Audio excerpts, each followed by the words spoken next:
Hey, what's going on, everybody? Welcome to the Friday edition of Burn It Down with Kim Brown. This is the place where we burn.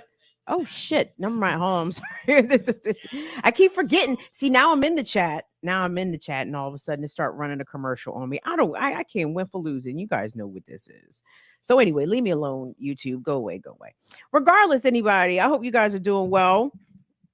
Welcome to the show. We've got some things to get into. I see you guys are already active in this here chat already. What's going on to the folks, Dem? What's up, Chichi Macha? What's up, Swery Ferry? There go Donnie. Hey, Afraid Not. Thank you so much for your Cash App support, Don. I love you so much. Thank you to Anna Hart. I see Anna's in the building. Shout out to Abby. Abby, thank you so much for your message about the Twitch turn up. And I may take you up on your YouTube offer. Thank you. Because you know I don't really know how the shit works. so I appreciate you offering to push some buttons on my behalf. Thank you so much. What's up, Franny Francais? Fran French is in this motherfucker. Franny, I seen you throw 3 donations down on Ricky's Revolutionary Ride fundraiser. Franny, you good. You are fantastic. I appreciate that so much. Hey, there goes my son, Tyler Hackner. Peace to Latif, one of our illustrious mods. Shout out to Courtney, the SLP, our other mod. What's up, Javier? What's going on, Javier? Javier said, I know this shit is about to be funny as fuck. I watched that fucking debate, y'all. And I'm glad that I did. I actually feel validated. I mean, everybody. This ain't no. This is no brainers, right? Everybody's bad. We don't have good choices. But looking at that debacle on last night's presidential debate stage, I mean, was it not in the living embodiments of end stage capitalism, just talking to each other, talking at each other? There go Joe Biden, decrepit as fuck, a working class traitor, you know what I mean, who ingratiated themselves in the halls of power just to, shit on working people. And then you got Donald Trump, bankrupted fraudster, or occasionally bankrupted, several times bankrupted. But these niggas is debating about who is the most racist and who is the most senile. I said the both of y'all. There is no winner. Everyone loses. So we'll get into that. What's going on, Alicia? Hey, baby. Listen, shout out to all our folks that is dealing with some serious weather situations across the country. I be thinking about you guys in the Midwest dealing with those floods. Again, another example of late stage capitalism, end stage capitalism. That 10-year-old dam in Minnesota that was about to fail. Has it failed? Is it inevitably going to fail? I'm sure it costs a couple billion, maybe $3, $4, $5, $6 billion to fix that dam. And maybe we could fix it. Oh, except $6 billion. Well, we just sent that overseas to Israel and to Ukraine. So the United States can pay for the pensions, the pensioners, the senior citizens, social services there in Ukraine. And Israel, if I'm not mistaken, has universal health care. Can you imagine the audacity of the United States sending these countries money? Meanwhile, what do you got? Meanwhile, is it how easy or hard is it for you to go to the doctor? Meanwhile, you need to go see a specialist. How much that costs? But people in Ukraine ain't got to worry about that. I mean, they got other shit to worry about for sure, but they ain't got to worry about that. So anyway, I want to talk about the debate. And I also want to talk about another example, guys, of how cancel culture isn't real. Cancel culture is a farce. If you are of the correct race and gender, especially, and if you have even a skill set or a talent that the power structure deems valuable, doesn't really matter what you do. They're going to make a place for you. Have you guys seen this story as we approach the 2024 Paris Summer Olympics?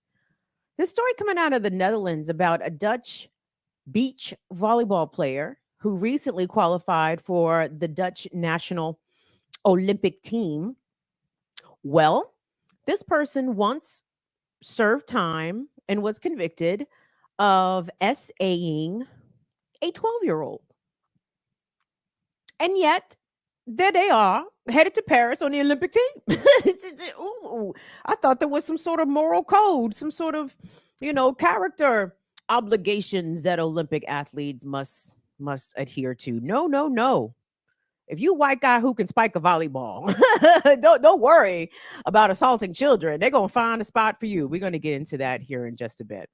But I want to thank everybody making the time for coming through tonight. This is Burn It Down with Kim Brown. We do this every Tuesday and Friday here on YouTube. We are at BIDWKB on Twitch. Shout out to everyone that checks us out on Twitch. We love you guys so much. At Burn It Down KB on Twitter, BIDWKB, Facebook, Instagram, etc., etc. So last night was the first of the, I believe, 3 scheduled presidential debates.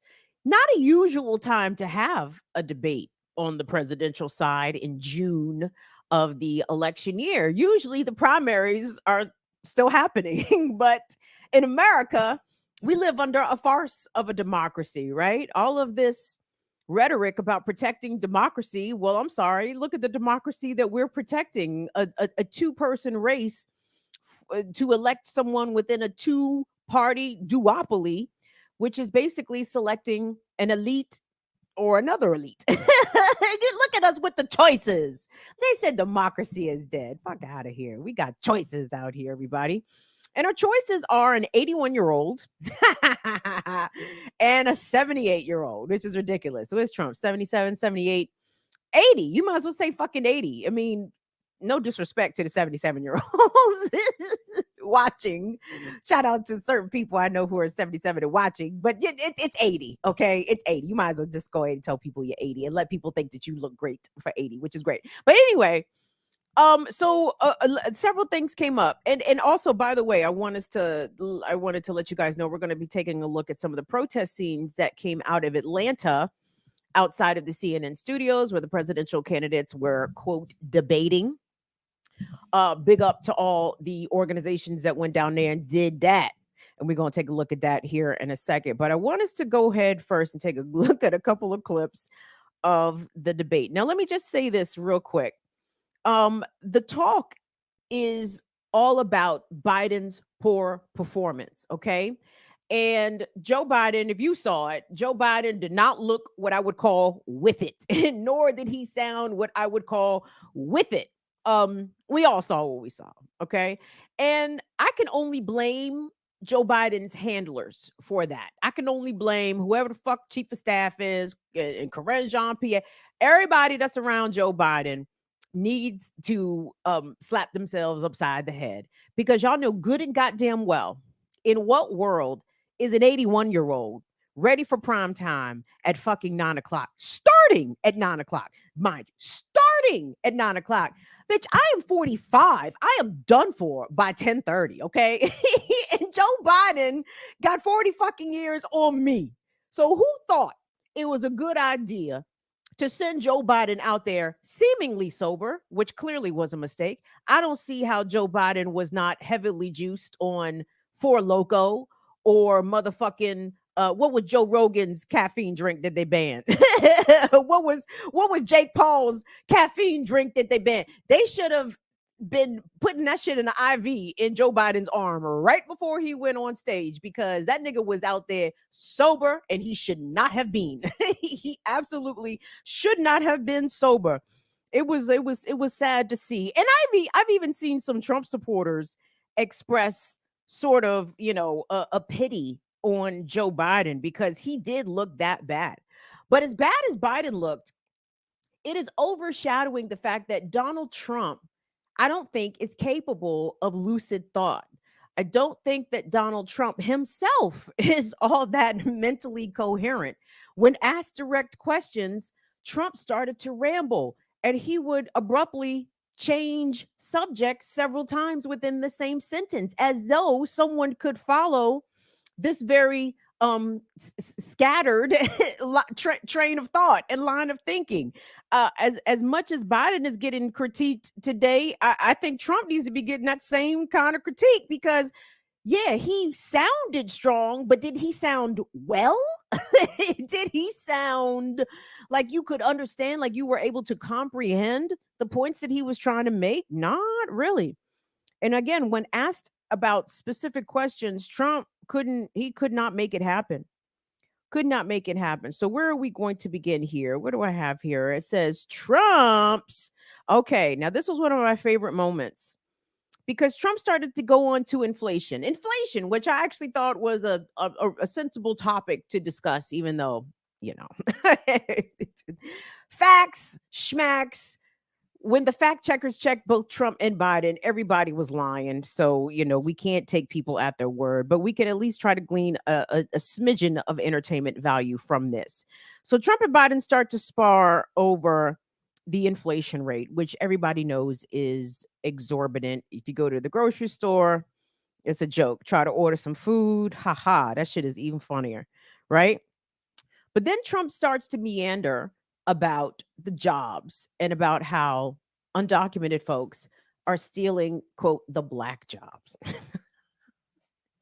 So Will, so let's cue that clip up.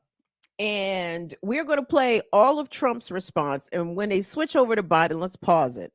Okay. All right. All right, you guys. So Trump's about to start off about inflation, but he's going to close with the black jobs. He's going to close talking about the black jobs, and I'm interested in the black jobs. Let's get to the black jobs. Let's go, Will. Caused the inflation, and it's killing black families and Hispanic families and just about everybody. It's killing people. They can't buy groceries anymore. They can't. You look at the cost of food where it's doubled and tripled and quadrupled. They can't live. They're not living anymore. He caused this inflation. I gave him a country with essentially no inflation. It was perfect. It was so good. All he had to do is leave it alone. He destroyed it with his Green New scam and all this money that's being thrown out the window. He caused inflation. As sure as you're sitting there, the fact is that his big kill on the black people is the millions of people that he's allowed to come in through the border. They're taking black jobs now, and it could be 18, it could be 19, and even 20 million people. They're taking black jobs, and they're taking Hispanic jobs, and you haven't seen it yet, but you're going to see something that's going to be the worst in our history. Thank you. President Biden? Hit that pause for me, Will. All right, you guys, you heard Trump there saying that Biden has been a pox upon what he is doing to the black people. Go on, Mr. Trump. You had me at let me tell you what Biden is doing to the black people, because Biden has done a fuck ton to the black people. I am the black people. Let me tell you, Joe Biden has done tremendous harm in his policies as a senator, the shit that he co-signed on as vice president to Barack Obama. And even now, as president, Joe Biden is dropping the ball on a number of issues pertaining to black folks. But for Trump himself, also bad for black people. Trump, whilst a billionaire, took out a front page ad in the New York Times decrying the come on, Ear Doctor. Hold on. No, y'all gonna hear this because Ear Doctor playing games now. Hold on. What's up, Ear Doctor? What's good? Hey, yo, I'm trying to put in an order for food. What kind of sandwich you want? Nigga, I want a sandwich when niggas realize that I'm on the air. That's the sandwich I want. That's the sandwich I want. Can I get one of them sandwiches? It's called Kim is live on the air. Can I get one of them sandwiches? Give me a medium. All right, real quick. You want veggie? You want a crab cake? Or you want a chicken? Or what? Stop playing. Real quick, I got you. I don't give me some chicken tenders and fries. Nigga, keep it basic. All right, I'll get you a chicken sandwich later. Peace. Thank you. Pick up. Oh, y'all hit the like button. Yo, Ear Doctor. Shout out to Ear Doctor. Yo. You should have got a crab cake, bro. Like triple. Ear Doctor. I mean, Jesus. Chill. Well, first of all, you from here. You can't get crab cakes from everywhere. See, that's the mistake.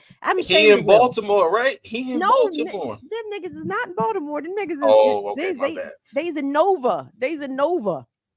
Oh, okay, my bad. Okay. So I was all right, go ahead. I'm gonna mind my business. Oh, we gonna have Ear Doctor, shout out to Ear Doctor though. That's hilarious. Hit the like button.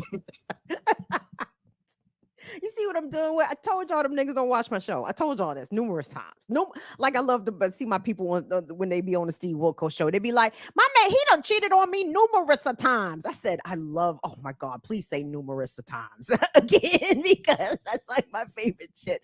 I told you, I've been telling y'all numerous of times these niggas do not watch my fucking program, but that's okay. I don't take it personally. But anyway, what was I? Will, you're gonna have to edit this motherfucking clip. Anyway, fucking Trump. I'm sorry, the black jobs. Let's get to the black jobs. He said that Biden has been a disaster for the black family. I do not disagree. Trump himself probably not much better. But what are the black jobs? I'm desperately confused. When Trump says that 17 million migrants, I don't know. Did he say 18, 19 million? Like, again, let this debate, this exchange be a crystal clear example of how whatever you thought this American experiment was, it's quickly coming to a close because we have outright abandoned common sense. We have abandoned basic facts. And for the highest office in the land is being debated seriously and in real time and in front of us all by two people who don't really give a fuck if what comes out of their mouths is true or it's factual or if it's accurate. And perhaps that's always been the case. And maybe we're just seeing this way more blatantly and glaringly. and maybe our consciousness is a bit elevated. So maybe now we better understand what we are looking at if maybe we didn't get it in previous presidential contests before, but it is crystal clear on the page now. So when Trump is talking about the black jobs, I can only assume he means slave labor, right?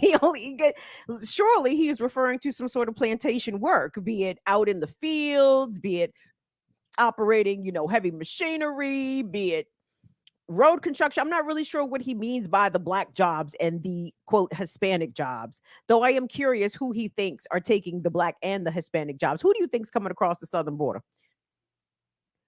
But it's folks who are in search of opportunity and who are willing to work, and they don't need to be dehumanized and brutalized by the likes of the Trump administration and by the Biden administration, by the way, who has upheld a large majority of Trump's border policies. Okay. Joe Biden has not done much here to change that.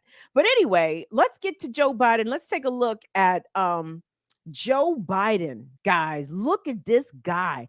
Didn't I tell you guys the sign to me that America was failing or coming to a close wasn't when Trump got elected. It was when they elected Biden. Because Biden's a loser. Okay. Biden is I can't believe that he even lived long enough to be president. But let's listen to what he had to say in response to inflation. There was no inflation when I became president. You know why? The economy was flat on its back. 15% unemployment. He decimated the economy, absolutely decimated the economy. That's why there was no inflation at the time. There were no jobs. We provided thousands of millions of jobs for individuals who are in all communities, including minority communities. We made sure that they have health insurance. We have covered, the ACA has increased. I made sure that there are $8,000 per person in a family to get written off for the health care. But this guy wants to eliminate that. They tried 50 times. He wants to get rid of the ACA again, and they're going to try again if they win. You find ourselves in a position where the idea that we're not doing any, we put more police on the street than any administration has. He wants to cut the cops. We're providing for equity and making sure people have a shot to make it. There's a lot going on, but in inflation, he caused it by his tremendous malfeasance in the way he handled the pandemic. Yeah, there is a lot going on, and it's way more than just a cold, as asserted by Team Biden. Oh, that's why the president was somewhat semi-unresponsive and barely coherent. He had a cold. Well, who the fuck brought this 81-year-old man a goddamn cold up there at Camp David? Y'all knew good and goddamn well. They keep telling us COVID is out here marching around the country once again. What's up, Will? What you back here for? I'm sorry. He sound like he tales from the crypt. I don't know why he talking. Like that loud pack. That loud pack, man. There's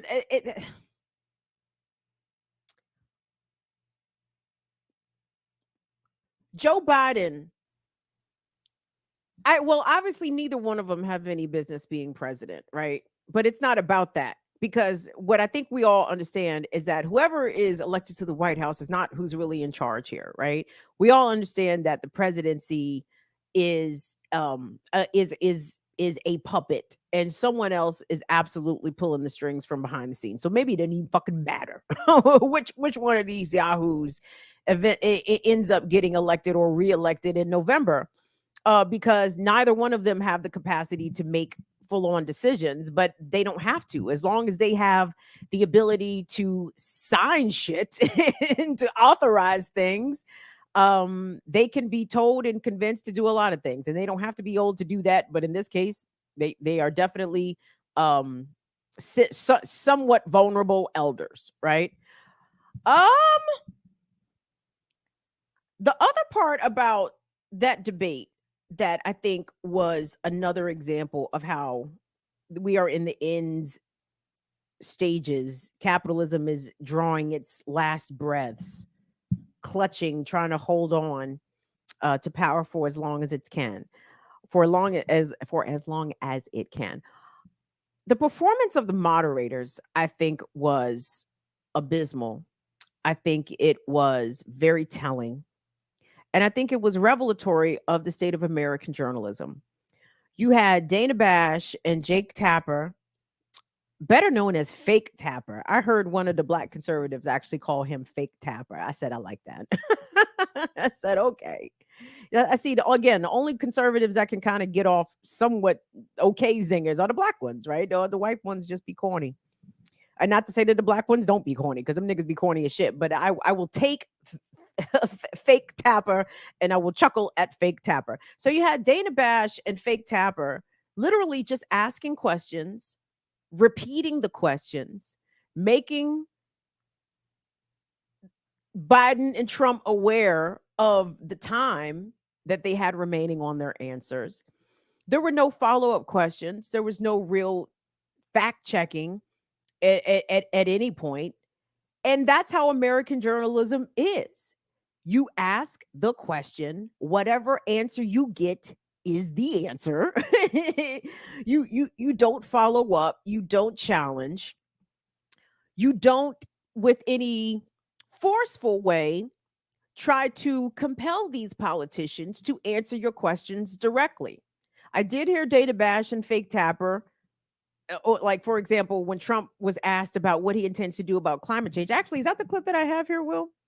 That might be the one. Hold on. Let's maybe look at this clip, because again, it was, I was like, wow, we're just doing this, which is literally nothing. Huh, mainstream journalists. See, this is why I don't fuck with CNN. I do not fuck with MSNBC. I mean, yes, not fucking with Fox News is a given. I do that for shits. I might watch Fox for shits and gigs, but just to see what the Klan line is. What does the Klan got to say today? Let me go to Fox and see what they talking about.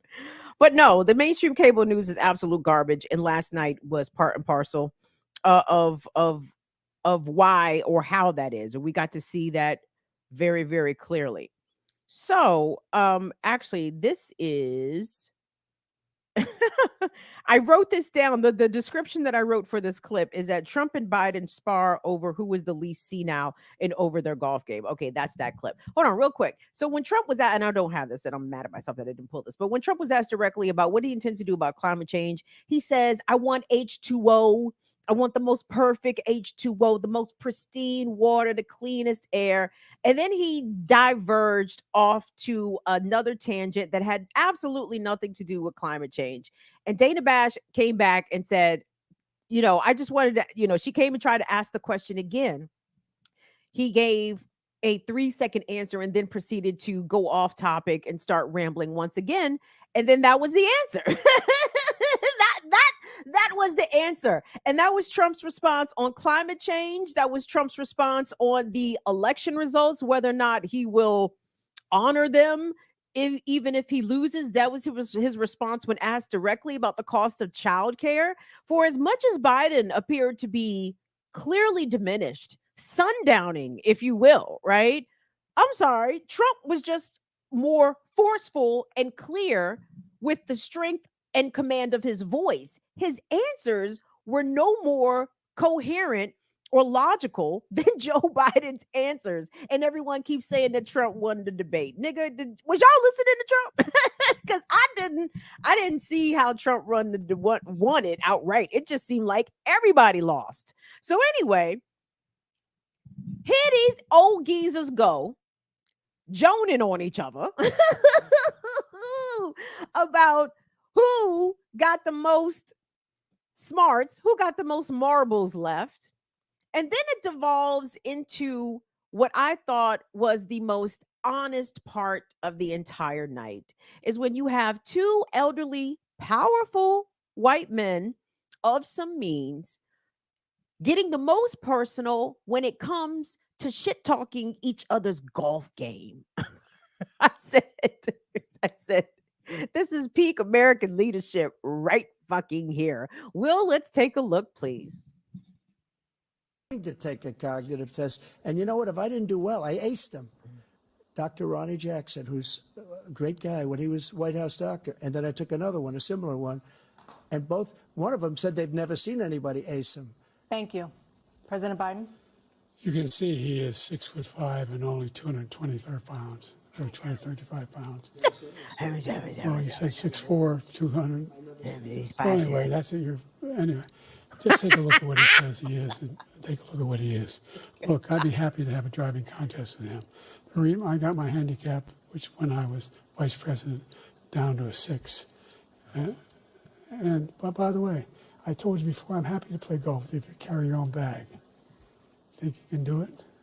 That's the biggest lie. He's a 6 handicap of all. I was at 8 handicap. Yeah. 8. Never. But I had, you know how many? I've seen you swing. I know you swing. Let's not act like children. President Trump, we're going to 21 Let's not act like children.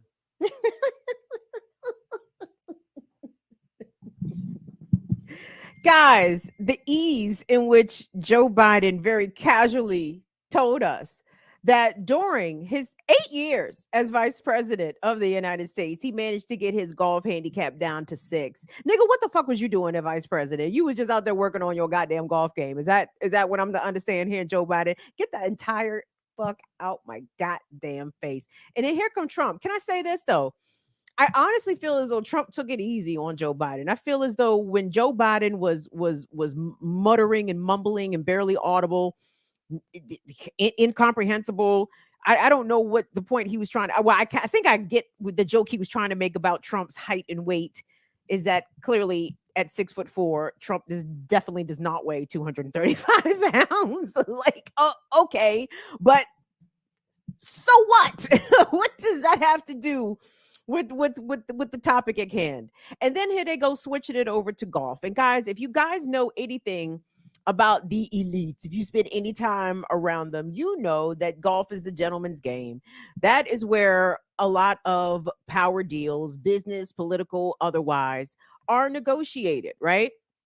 Which is why, you know, part of the reason patriarchy dominates all of these elite systems and all these elite institutions, because they do shit, you know, that only men of a certain class or a certain social status are conditioned to do, right? And then, you know, to prove my point about golf, you'll see a lot of women and non-white men trying to take up golf because why? They know that that's where the fucking real action, that's where the real power is broken, on the golf course, without a golf cart or with one. And Joe Biden trying to tell Trump, I'll play with you if you carry your own bags. Why would a white man of Donald Trump's stature ever carry his own golf bag? That defeats the point of being Trump, Joe Biden. So anyway, it was just a very sad state of affairs. And it apparently has gotten some in the Democratic Party spaces very afraid that Joe Biden is not going to be able to compete in this election. whether or not Joe Biden even has the mental capacity to serve a second term. And I'm like, but Joe Biden is the president today. I mean, is nobody not worried about the hands being capable of leadership like on today? Like we just worried about November and 2025 and beyond. No one's worried about, right now with Joe Biden at the helm. But one of the things that I wanted one of the journalists, the quote journalist, I don't even know what to call these folks. One of the things I wanted them to follow up on when it came to, oh man, I should have pulled that clip. But when they mentioned Israel and Palestine and Trump, I believe, what did he say? He said he said he called Biden a Palestinian, but then he said he wasn't a good one because he's weak. He's not a good Palestinian. Oh, okay. But he also said that Israel should finish the job. And I thought that that was a statement worthy of follow up from some fucking body, because what does that mean? When we look at the scope of destruction that the Israeli forces have committed in Gaza, the scale of mass murder properly described as genocide, when we look at the destruction of Palestine's institutions, hospitals, places of worship, neighborhoods, educational places, like when Trump says he wants Israel to finish the job, does that mean the final solution? Like I'm being dead ass serious, because we know Trump is a fucking Nazi, a fucking Klansman. That's not beyond the pale to think that Trump would actually mean exactly that, the final solution for the Palestinians, when he says Israel should finish the job. See, this is what I'm saying, and you guys already know this, but there are no good options, not just for the folks in Gaza, but really for everybody when it comes to whoever's going to be the next president of the United States. Because at the end of the day, they have stylistic differences. They have different decorum approaches, to wielding the levers of power, right? But at the end of the day, they're both going to stick up and ride for capitalism. They're going to make sure that the American military industrial complex has all the billions and trillions of funding that could ever want or need. They are also going to make sure that the environment continues to take a back seat in debates like these, as we are seeing the results and the effects of climate change literally wreak havoc and force emergency declaration disasters across the country for floods, for wildfires, for extreme temperatures. And yet, the two people competing for the nation's highest spot, no one has any fucking answers for that shit, right? Don't ask why the kids are despondent. Don't ask why the kids are in the street. They see the writing on the wall. They look at Joe Biden and Donald Trump and realize that neither one of these people, neither one of these parties, neither one of these party ideologies is invested, nor do they give a fuck about the future of the youth. And even us, the middle youths, the middle-aged youths. Oh my God.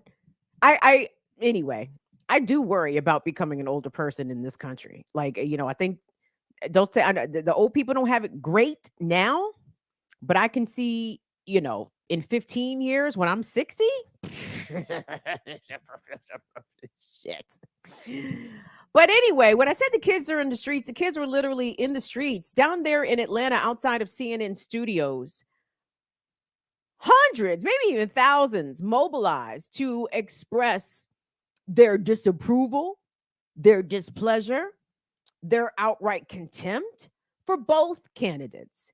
And also, the folks in Atlanta assembled in the streets in order to express their solidarity for Palestine, and to also sort of point out that, number one, there's a couple things, because we're gonna hear from some folks here. We're gonna take a look at some of the protest scenes, but then we're going to hear from Reverend Kiana Jones. She was on the scene talking about the collaborations between the Israeli military and police forces in Georgia, and why it's important to make sure that people understand those connections. We're also going to hear from presidential candidate Claudia de la Cruz, who was in Atlanta, though not on the debate stage. And I want you guys to really hear what Claudia had to say. So, well, let's take a look at the protest scenes, the action that happened outside of CNN studios during the first presidential debate of 2024. 3, 4, 5, 6, 7, 8, 9, 10, 11, 12.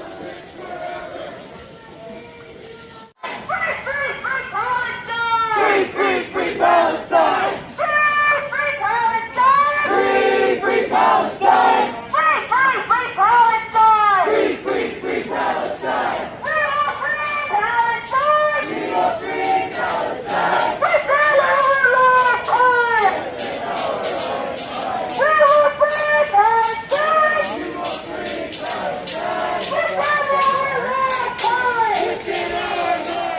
What does Israel have to do with Cop City?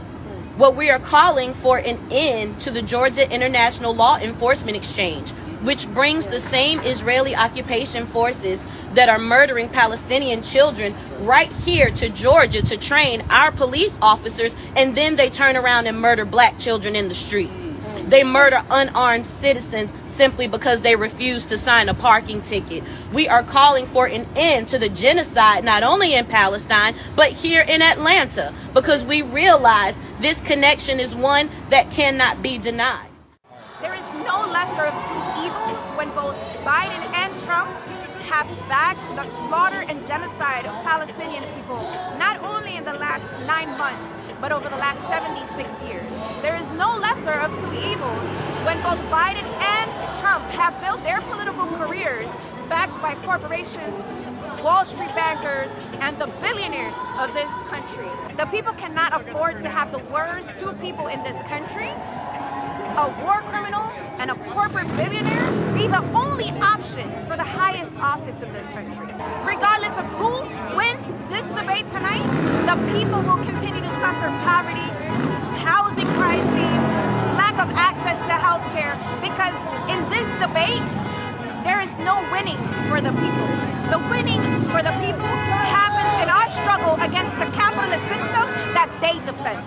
The Vote Socialist campaign believes that we have to end the dictatorship of the billionaires, that we need to take the profit motive of Wall Street bankers, of corporations, and PACs like AIPAC out of politics completely. Whatever the outcome come November, our battle is the battle for democratic rights, one that we're committing to fight and win. Claudia de la Cruz, everybody. And when I was perusing Claudia's Twitter feed, she said that her campaign is actually on the ballot, and I believe she said 20 states, including the state of Georgia. So that puts her campaign potentially at a threshold that they could possibly, in theory, maybe, achieve the amount of electoral votes needed to secure a victory, right? And it is, again, interesting, not surprising at all, but predictable, not interesting. Maybe it's not interesting at all, but it's just amazing to me how third-party candidates continue to be overlooked, omitted, not paid attention to. And even when they are able to meet the metrics that would get them on the stage, I'm not sure what the polling metrics may have been, but again, I don't know in the ways in which some of these polls are being conducted, right? If you're doing presidential polls, trying to figure out presidential popularity, et cetera, and you're not even mentioning all of the people on the ballot, then you're setting an impossible standard for people to meet. You know what I'm saying? How can I poll if you're not even include me in the fucking poll? how can I hit the poll numbers if you're not even telling the people that I'm out here? So please be sure to follow Claudia de la Cruz and her ongoing campaign to let people know that there are other options out here. I saw RFK Jr. also, crying. Claudia wasn't crying. Claudia was giving the people the business, but RFK was crying. He was crying that he ain't get up there. A white man of his stature. How dare they? Don't they know who his daddy was? That's some bullshit. So, and of course, Dr. West wasn't up there either. So it's a two-horse race per the mainstream media. So if you want to do your part to disrupt, either pay attention to the uncommitted campaign, in which a lot of folks are going to be voting uncommitted. But to be honest, I've been voting uncommitted for a while. We just wasn't calling it that. You know what I'm saying? Like, I've not been voting for president for some time, but I do show up to vote on election day because there's more shit than just president on the ballot. But I think I've either written in myself, Ghostface Killer. How have I not written in Redman? Redman would be an outstanding president. So consider Reggie Noble on as part of your write-in. But fuck, if you see Claudia on the ballot, vote for Claudia. Wherever you are, it's not a vote wasted. Okay, there is no winner here for Trump and Biden. There are so few issues in which these presidents and their policies actually differ. Obviously, abortion being a big one, right? But at the same time, the Democrats have not shown us historically that they're willing to move in any way federally, meaningfully, and especially they chose not to move on cementing the right to access to abortion care in federal law when they had the White House and Congress at different points in time, even when Obama was still president. No interest in doing that, but they like to continue to make it an election issue. This is the most important issue of the election. It is a very important issue, but at the same time, the rights to access abortion as reproductive care, that went away under Joe Biden. Okay, it went away under Joe Biden, and it's amazing how many rights tend to evaporate when the Democrats occupy the White House. It's just funny how that works. So be looking forward, I suppose, to two more debates. Joe Biden's going to have his drug cocktail way more together by then. They showed him today. Where was Biden? I think he was in North Carolina. Do I have that right, chat? Biden was in North Carolina at a rally.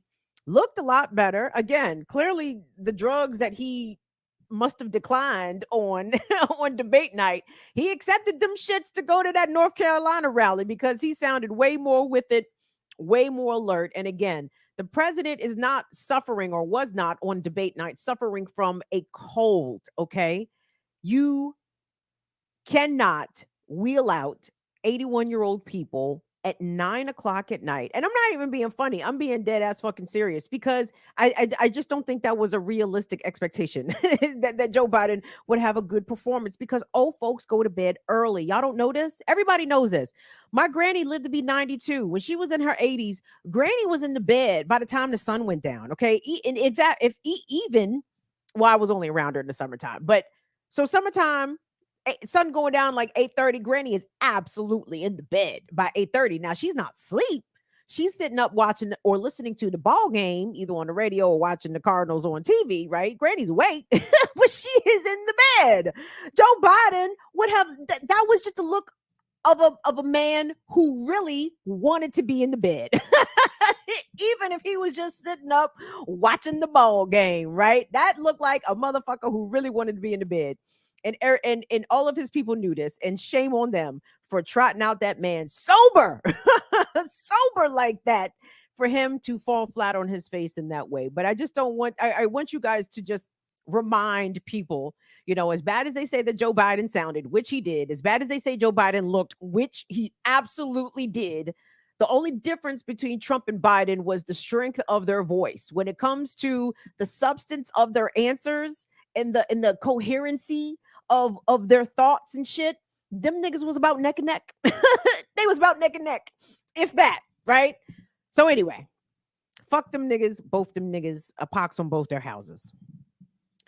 Let me take a quick break here before we get into the jam. Thank you guys so much for all that you have done in supporting to help Ricky Ryan get a revolutionary ride. Wilbert, if you could please throw up the fundraiser. Now, it's come to my attention, Will has been using a picture, a screenshot of the fundraiser that does not reflect the accurate number that we have. Will, what's the number on the picture that you have posted on the screen? This live, bruh. Oh This shit. the website, bruh. There we You go. came for me and didn't work. I just want to let you know. Y'all have a good night. Hit that like button. Hey, it's swing and a miss. You trying to, my arms are too short to box with the guard. I know this. I already know. Well, read it, nigga. What's it say? What's the amount? Oh, my bad.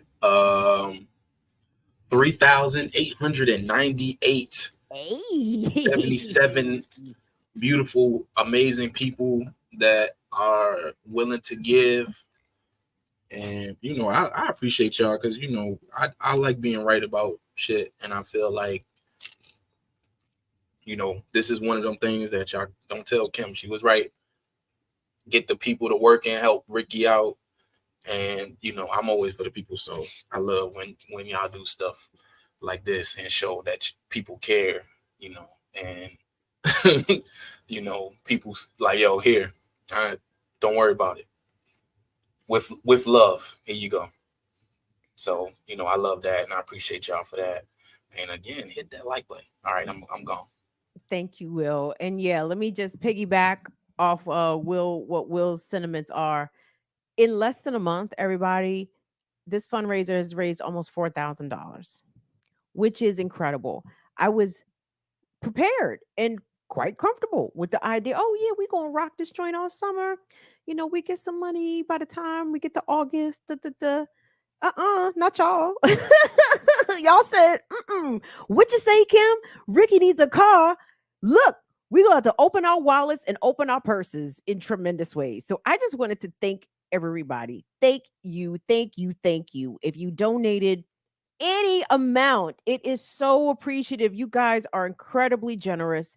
And to me, this really just speaks to the kind of work and the kind of energy that Ricky Ryan is out here putting in the world. You know what I'm saying? Like, look at it. Look at it. It resonates. It's clear. Even if you have, I haven't seen Ricky in action out in the streets doing her thing, but I'm aware she's doing her thing. She ain't faking. I have. She definitely does. She deserves it for sure. Well, speak to that. What you seen Ricky out here in these streets She do, had Will? everything back, everything, you know, that she can support, you know, the just being a voice, you know, and also, you know, again, being about her business for sure, you know, and just the conviction, you know, I've seen it. I'm glad y'all did that. Love to y'all. Definitely an example of a Leo using her powers for good because Leo, oh yeah. Oh, I forgot. Damn. Shit. She is doing it for good. Oh, shout out to her because forces are working. Forces are working against that. So Will is a hating ass Virgo, right? Who knows he has had a lot.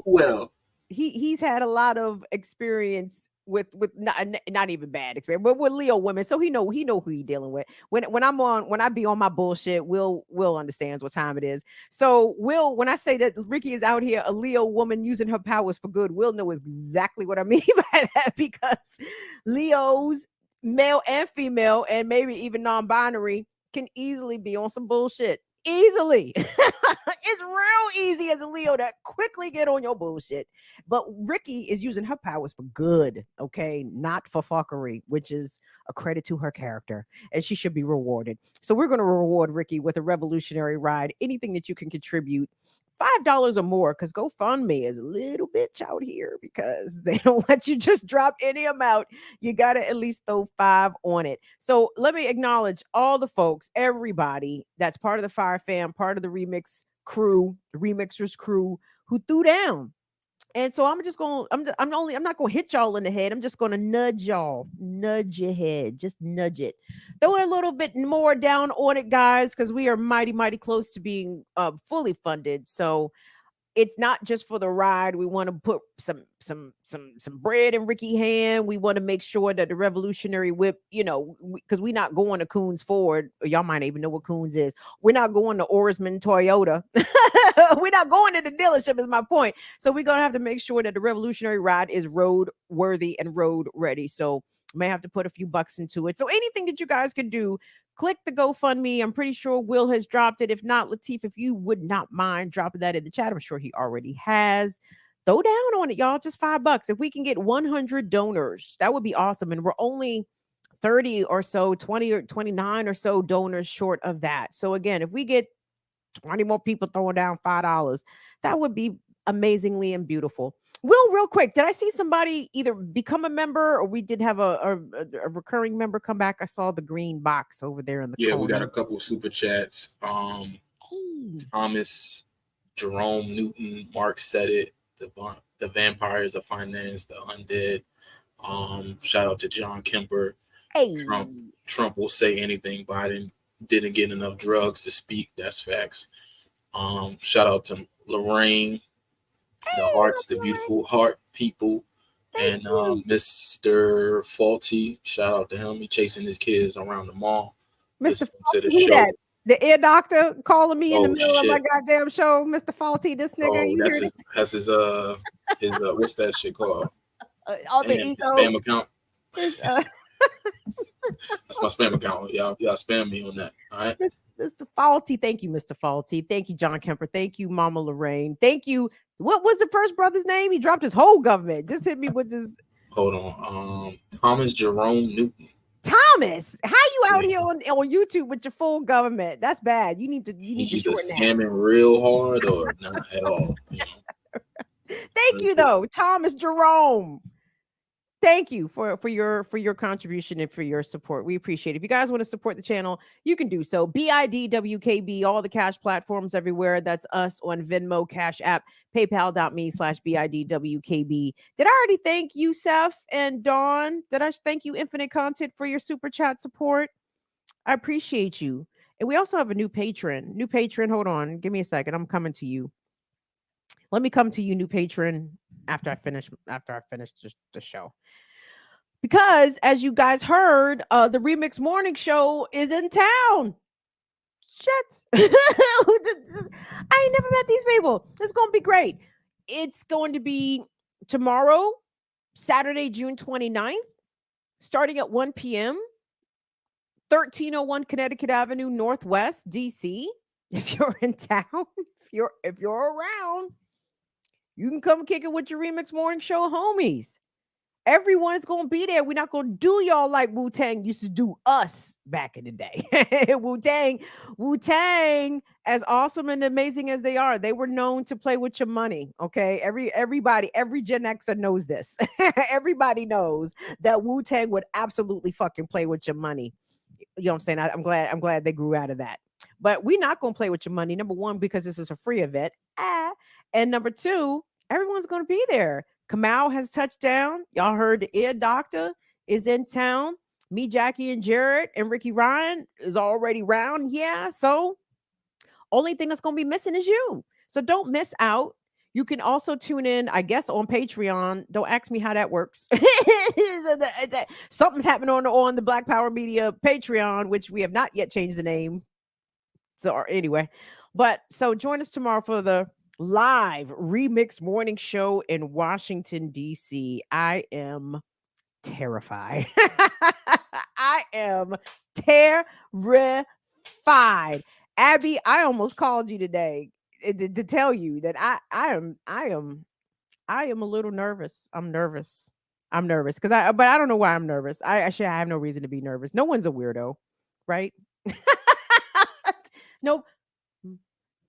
I don't expect the weirdos to announce themselves, by the way, but just can we just placate me? No one's a weirdo, right? No, Kim, no one's a weirdo. Okay. Well, then now I feel better. No, I don't. I don't think our audience is weird, y'all. I'm weird. That's the problem. You guys are going to see me in all of my weirdness, and that's what scares me. So anyway, a little moment of truth. So anyway, I wish Franny would be there because Franny would fight for me. And I know Franny would slap a motherfucker and say no.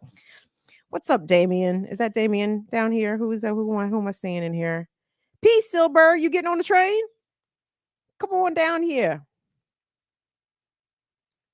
Silberg, let me tell you something. That fucking Karen Reed trial, I have not covered it at all on this program. I can't. It's entirely too much. It's a lot. It's a lot. But when I tell you it is white on white violence, mwah, mwah, not a nigga in sight to frame. It is the whites framing the other whites to protect the other violent whites. It's a and and then it's white on white violence in the courtroom. Oh, glorious. I should be covering it. Shit. That shit is amazing. White on white violence all around. And the cops look terrible. The cops look terrible. The motherfucking prosecutors look terrible. The motherfucking judge looks terrible. Everybody looks terrible except for that white man defense attorney, Mr. Jackson. White man, last name Jackson. You know he about his shit. Or any whites named Jackson, even the terrible whites, Andrew Jackson. You see my point, right? Even the terrible whites, last name Jackson, be on their shit. Mr. Jackson is on his shit. If I get in trouble, please call Mr. Jackson. Vesper X, you've been watching that white on white violence? That shit is amazeballs. Shit is amazing. I love it.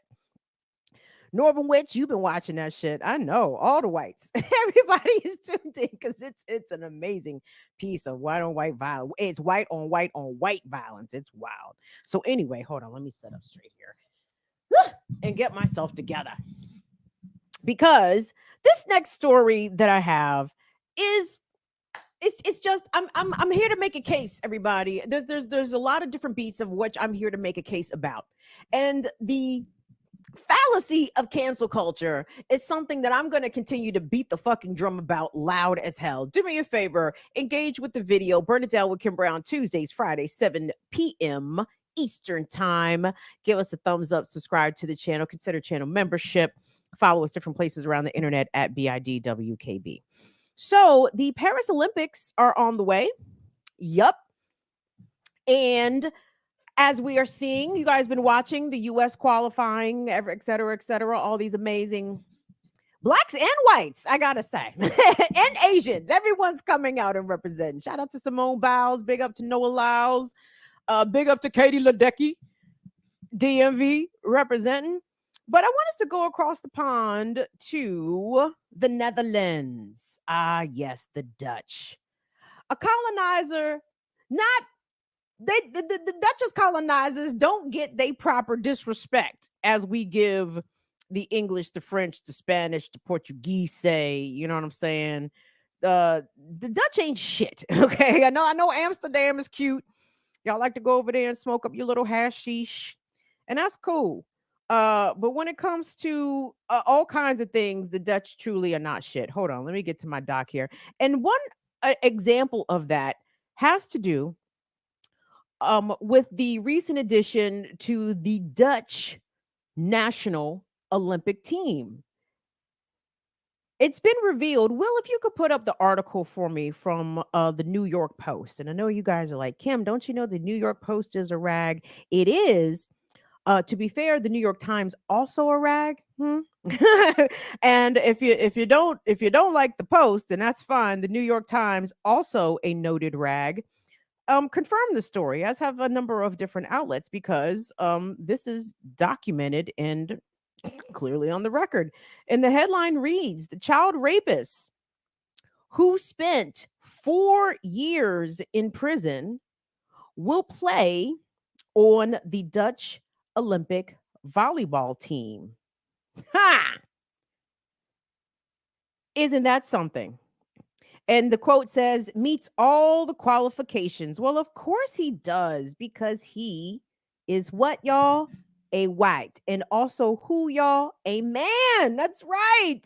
If anybody is going to be given some allowances, if there's anybody that's allowed to have a second chance at redemption, it's going to be a white man. Okay. Proof positive here. So the man's name is Steven Vandersloot, 29 years old. And when Steven 8 years ago made a trip to the United Kingdom, he did so to make arrangements to meet a 12-year-old girl whom he raped, and was convicted of that rape and was sentenced to 4 years for that rape. and stunningly, not stunningly, did not do anywhere close to that 4 years. And in the period since he was released from prison, which, by the way, there was a lot of accommodations made on his behalf. He was able to do either part or most of his sentence in his home country, not in the country in the offense where the offense was committed. That's so nice, right? That's so nice of them to send him home to do his sentence for his rape conviction. That's incredible. But during the period of his so-called rehabilitation and probation, he was monitored by authorities and given extensive counseling. And the authorities deemed that his chance of recidivism was, quote, nil. Nil. For those that at least pay cursory attention to sexual assault, sexual abuse, and sexual predators, pattern, frequency, these are things that go into how predators and sexual attackers operate, because it's usually not just the one victim. One victim may come forward to make a complaint, or the person might get caught connected to one victim. But the way these predators operate, they're usually dealing with several, or attempting to groom several, or attempting to arrange multiple meetups with different victims. And although that has not been reported as it is connected to this Dutch Olympian, me with my good common sense, dare I say, a common senseologist, as I like to refer to myself. You can put a doctor in front of that, or maybe put a PhD at the end of that. Yes. What did you get your doctorate in, Kim? Common senseology, nigga. I'm an expert. Make no fucking mistake about it. And if you think for a second that this man only committed this one offense, nope, I don't believe that. That's just the one he was convicted of. But hey, you can't let a sex conviction keep a good white man down, especially one who knows how to bump, set, and spike like this guy does. But I want us to take a look at this package from GBN News. Is it GBN, Damien, or is it just Great British News, GB News? There's nothing great about Britain. I wish y'all need to drop that. It did not, Even when Britain was Great Britain, that bitch was not great at all.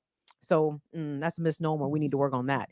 But GB News was on the story with all the loaded contempt that the English are singularly capable of. So anyway, there's a couple more details provided in this package about this Dutch Olympian who, you heard right, is on the Olympic team in spite of being a convicted child rapist.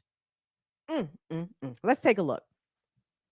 Now, a Dutch volleyball player who raped a 12-year-old British girl is set to represent the country at the Paris Olympics. Steven van der Velde was jailed in 2016, but despite the outcry, the Dutch Olympics Committee has defended his selection. Well, I'm joined now by sports broadcaster Chris Scudder to find out more. Chris, this seems like an astonishing story. Here's an individual who raped a 12-year-old British girl when he was 19. How on earth should he be allowed to compete at the Olympics with a criminal record like that? Yeah, shocking case. Major morality issues here, Martin. I guess it's where you stand on should an offender be allowed to a second chance after being found guilty and being punished. Is there room for reintegration and rehabilitation? Now, the Dutch Olympic Committee, it's down to them, nothing to do with the IOC. You'd think the Olympic umbrella would come and make a decision on this, but they've allowed the individual association, that's what they always do, to make their own decision. The Dutch clearly think there's no case to answer in so much as they think he has now done what he has to do. I'll give you a couple of quotes. He's met all the qualification criteria surgery, or whatever that means, following an intensive, professionally supervised trajectory. I'll just take you back 10 years. Do you remember the footballer Chet Evans, who was accused of rape and eventually acquitted completely? When he was looking to come back after he came out of prison, before he was found not guilty, the Football League said they took the same stance as the Dutch Olympic Committee. They said, we are not going to intervene here. They recognize the gravity of what he's done, but they value reintegration and rehabilitation, and they allowed clubs to employ him if they wanted. But as you remember, there was a massive outcry and a lot of people got very upset at the prospect of him coming back into football. But of course, he had the last word because he was found not guilty completely. Now, this individual was sentenced to 4 years in prison, only served 12 months of that. At the time, the judge sentencing him said, your hopes of representing your country now lie as a shattered dream. That hasn't happened. He will represent the country. The next point is this, Chris. Every Olympian has to sign a document. It's called the Athletes' Rights and Responsibilities Declaration. And point 7 demands that they act as a role model. How can a convicted rapist be a role model? Yeah, indeed. I mean, you look at the Olympic ideal, which has been around since 1894. I won't give you it in Latin, but it's basically faster, higher, stronger. A couple of years ago, it was updated to be modernized to include the words together, faster, higher, stronger, together. That to me has morality in it, educational issues as well. And you'd have to say, that that doesn't really fit the Olympic ideal, does it? It was created 19th century by a guy who was a misogynist, Pierre de Coubertin. He didn't want women in the Olympics to start with, but it has been modernized now. So, and when you consider that, the IOC have banned Russia from the upcoming Olympic Games, apart from the Ukraine war, of course, their drug problems of the past. But what they're doing, they're allowing some Russians to take part if they can vet them and allow them to compete individually. So where's the difference there? They're allowing some Russians to come in. Okay, Chris, I'm afraid we've simply run out of time. We have to leave it there. We have to leave it there, Chris. And Chris brings up a good point, by the way, about the Russian team being banned.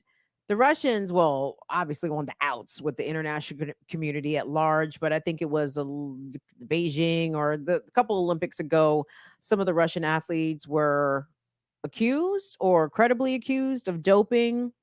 And, allegedly that's a no-no in the Olympics. But, hey, convicted of child rapist, hey, come on in. You going to carry the torch for the Netherlands at the Olympics opening ceremony? Steven van der Sloot. There's two standards, everybody. There are two standards. Actually, there's probably more like 3 and 4 and 5 and 6 standards, because as we saw at the presidential debate, no matter the qualifications or the cognitive ability, if you have a privileged white man, even if he's mediocre and unqualified, he will be given all the deference and the respect of the most qualified person or people in the room, right? The most powerful, the most people that you defer to the most as Mr. President, Mr. Former President. And even though this white man, this Dutch Olympian, was told at his sentencing, where he was sentenced to 4 years, and if you heard in the report there, only did 12 months, just to go to show you that no one across the globe takes sexual violence seriously, let alone sexual violence against children. What I tell y'all, that's just, that's just for 12-year-old survivors of sexual assault. Hey, them's growing pains, right? That's just the breaks. That's just the way of life. That's just what you have to go through as a child on this planet sometimes.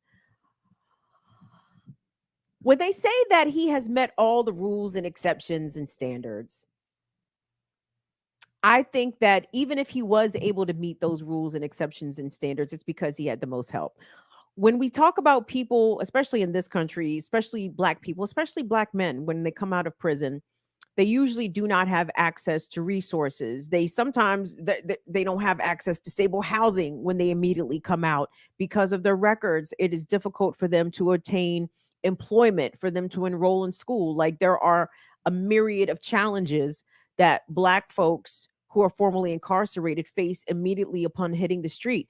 But this guy gets convicted of a violent crime and has the yellow brick road laid out for him in order to make sure that he does not reoffend and that he can succeed in his chosen profession, which is professional beach volleyball in the Netherlands.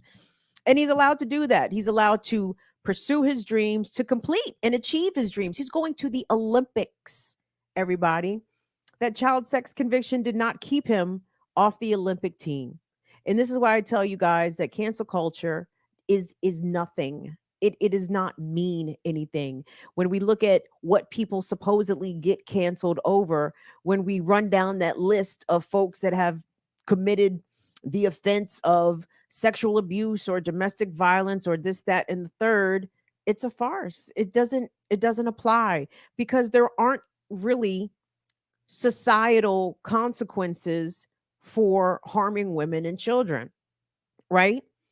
Women and children are more vulnerable than men. So therefore, ergo, the shit rolls downhill. Women and children should expect harm from men because they're bigger, stronger with most of the power in the society. So, but my point is, y'all like, well, Kim, that's not true. So and so gets sent to jail. I hear what you're saying, but for the folks that maybe get tried, even less likely to obtain a conviction, this guy was tried, convicted, and look at his sentence. Nothing, a slap on the wrist.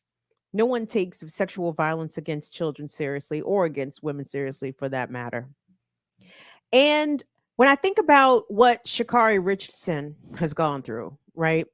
Sha'Carri has made the Olympic team for Paris, but she had to wait 4 years. At the Olympic trials in 2020, she was disqualified because she had THC in her system. Why did she have THC in her system? Well, she hit a little weed because she just found out that her biological mother had passed away. And she was banned. She was precluded from joining the Olympic team in Tokyo.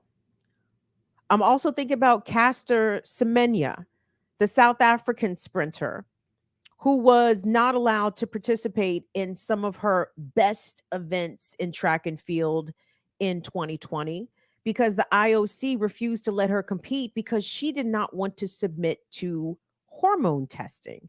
Or rather, she was told that her level of testosterone was not, quote, normal for a woman. Therefore, I think they suspected her of being trans. I'm not exactly sure what the accusation was against Caster Semenya, but she was wrongfully excluded from competing. Both Black women, right? and they didn't commit no crimes. You know what I'm saying? They didn't hurt no fucking body.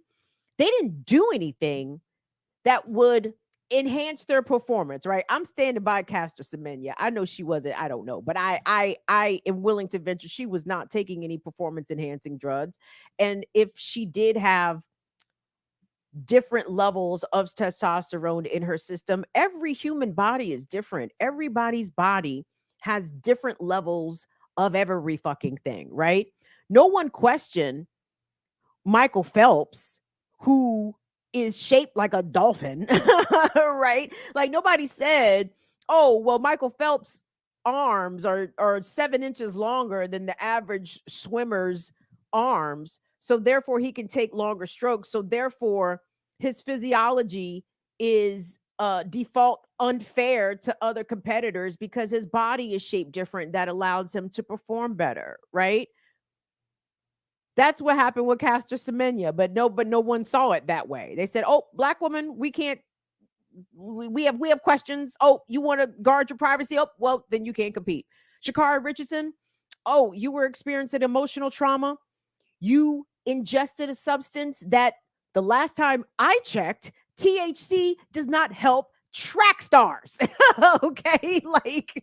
It's amazing that fucking Sha'Carri was able to run the motherfucking 100 in 9 goddamn seconds, 10 fucking seconds after hitting the goddamn Swisher Sweet.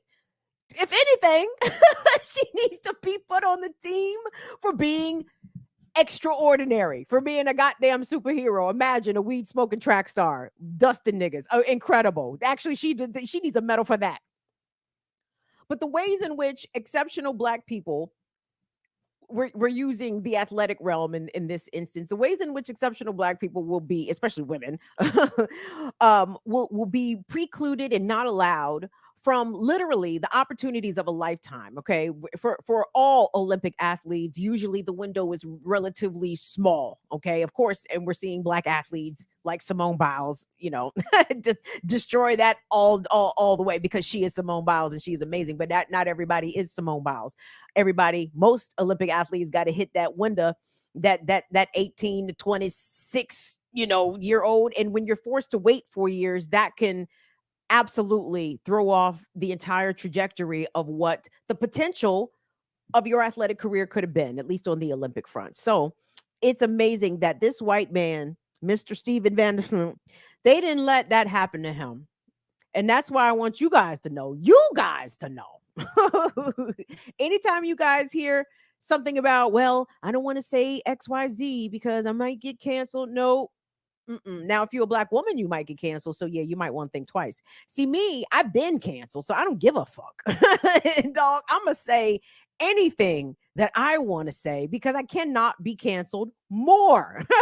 Well, that's a lie. I guess YouTube could exercise its full whole option and and absolutely cancel me more. Let's hope that they don't do that. But you understand what I'm saying. So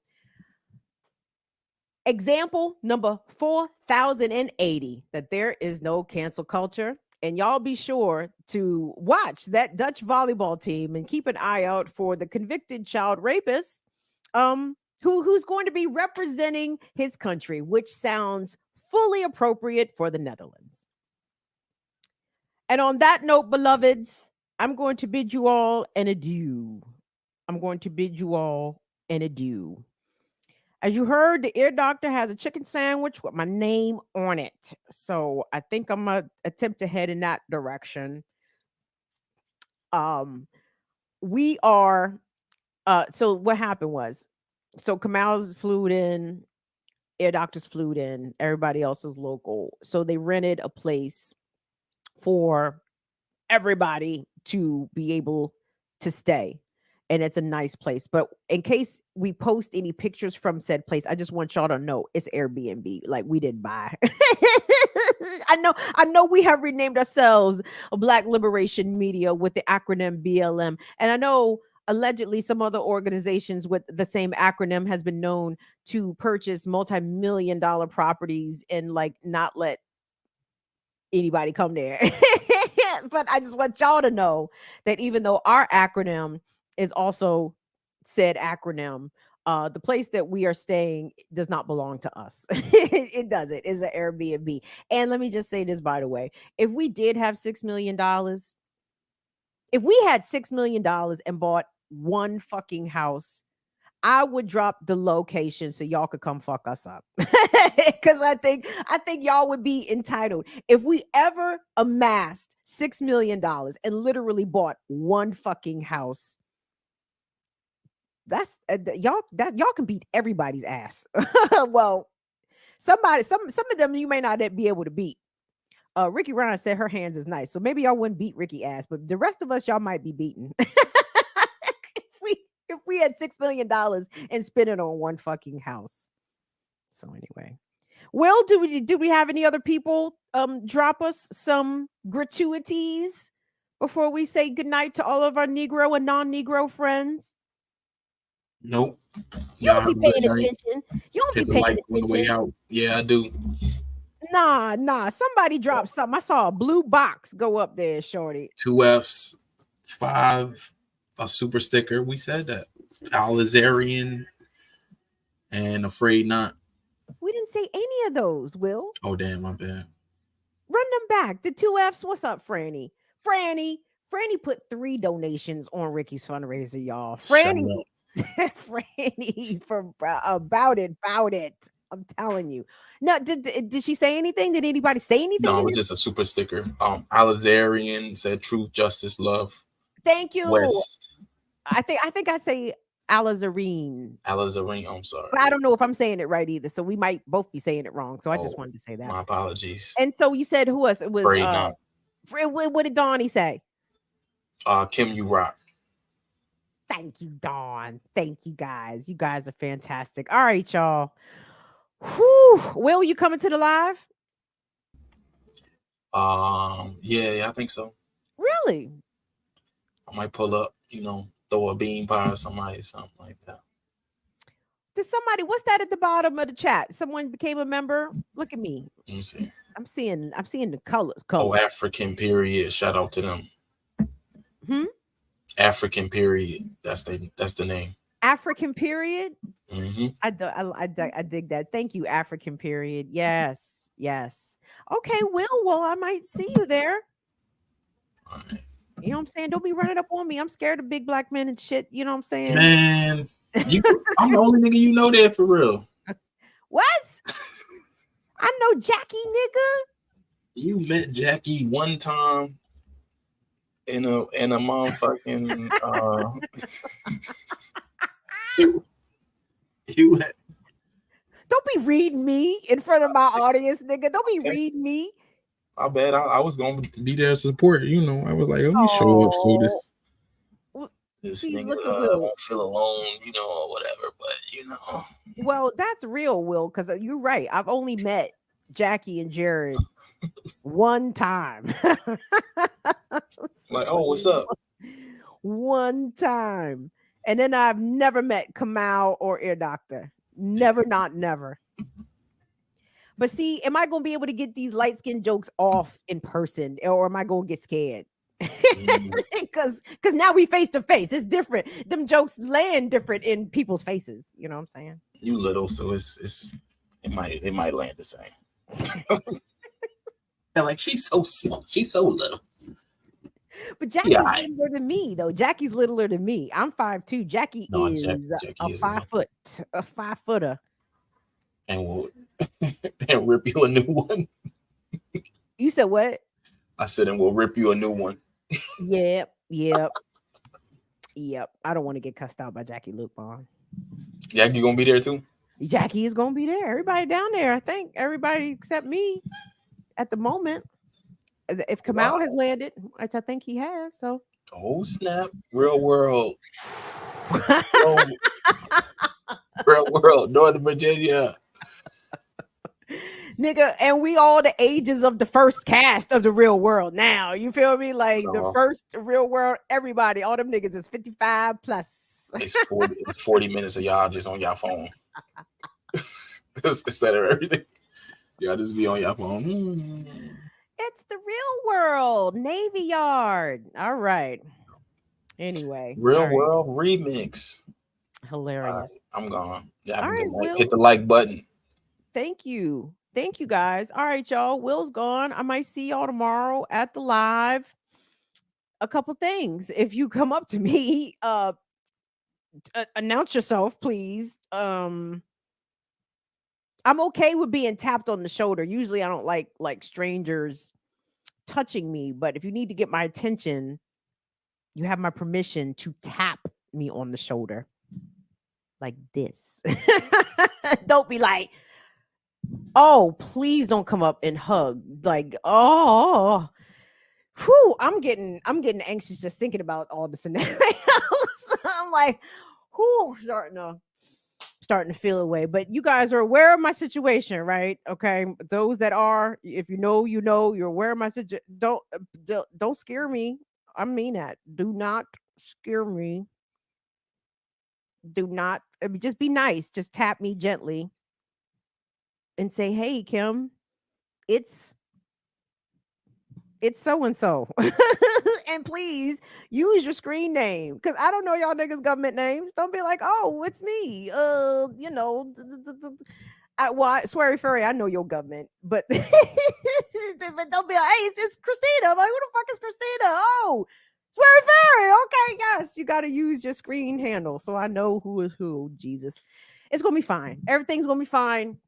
I'm gonna be fine. Y'all gonna be fine. The broadcast is gonna be fine. So anyway, I'm fine. All right, we'll see y'all. I'll see y'all back here on Tuesday for what's the fuck name of the show. Burn It Down for the Tuesday edition of Burn It Down with Kim Brown. I might go live from the joint just to show y'all that we are actually in all the same space together tonight. So again, this ain't the mansion, it's the Airbnb. Just keep that in mind. So keep your notifications on. I might go live and see what happens. So, all right, y'all. I'll see y'all back here on Tuesday. See you tomorrow in Washington, D.C. for the live remix morning show broadcast starting at 1 p.m. The address is 1301 Connecticut Avenue Northwest. It is a free event, but space is limited, so please try to arrive early. And we'll see you guys. Thank you so much to Will and Molly. You guys are the greatest. And Fire Fam, love y'all to pieces. See y'all later. Bye-bye. I'm going to be okay. I'm going to be okay. I'm going to be okay.